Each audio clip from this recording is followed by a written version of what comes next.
தினமொரு வசனம். நீதிமொழிகள் 24வது அதிகாரம் வசனம் 16. நீதிமான் 7 தரம் விழுந்தாலும் திரும்பவும் எழுந்திருப்பான், துன்மார்க்கரோ தீங்கிலே இடருண்டு கிடப்பார்கள்.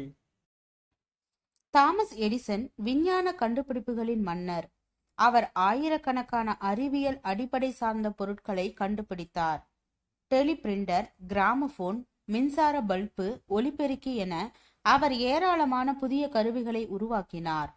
1000த்திற்கு அதிகமான கண்டுபிடிப்புகளுக்கு சொந்தக்காரராகிய அந்த மனிதர் ஆயிரக்கணக்கான தோல்விகளையும் காண நேர்ந்தவர்.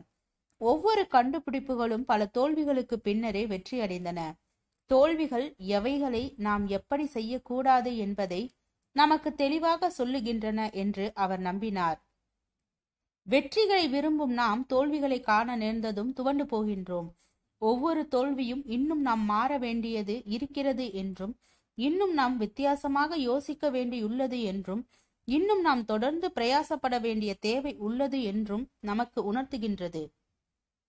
ஆனால் சில வேளைகளில் நாம் தோல்விகளை காண நேர்ந்ததும் முயற்சிப்பதை நிறுத்திவிடு என்று அது சொல்வதாக தவறாக எண்ணிவிடுகிறோம். ஒரு கற்பாறையை சம்மட்டியால் அடிக்கும்போது உடனேயே உடைந்து விடுவது இல்லை. அடி விழுந்ததும் உடையாத நிலை ஒரு தோல்வி அல்ல, அது விரைவில் உடைய போகிறது. அதுவரை இன்னும் சில முறை அடிக்க வேண்டியுள்ளது என்பதையே அது உணர்த்துகின்றது. எலியா பலமுறை ஜெபித்த பிறகுதான் தேவன் நியமித்த வெற்றி வந்தது.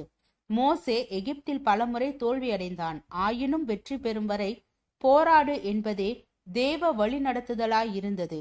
இறுதியில் வெற்றி வந்தது. தேவ சித்தம் செய்வதிலும் நாம் சில முறை தோல்வியடைய நேரிடலாம். தேவ நன்மைகளை தேடுவதிலும் நாம் சில முறை தோல்வியடையலாம். உண்மையிலும் உத்தமத்திலும் கூட சில முறை நாம் தோல்வியடையலாம். சிலரிடம் நல்லதை எதிர்பார்த்தும் சில முறை தோல்வியடையலாம். ஆயினும் இனி வெற்றி பெற முடியாது என்பது அல்ல அவைகள் தருகின்ற செய்தி. இன்னும் நீ அதிகமாக தொடர்ந்து பிரயாசப்பட வேண்டிய தேவை உள்ளது என்பதே அவைகள் தருகின்ற செய்தி. ஜெபம். தேவனுக்கு ஸ்தோத்திரம். தேவனே, எங்களுடைய வாழ்க்கையில் ஏற்படும் எல்லா தோல்விகளையும் வெற்றியாக மாற்றும் என் தேவனுக்கு நன்றி. ஆமீன்.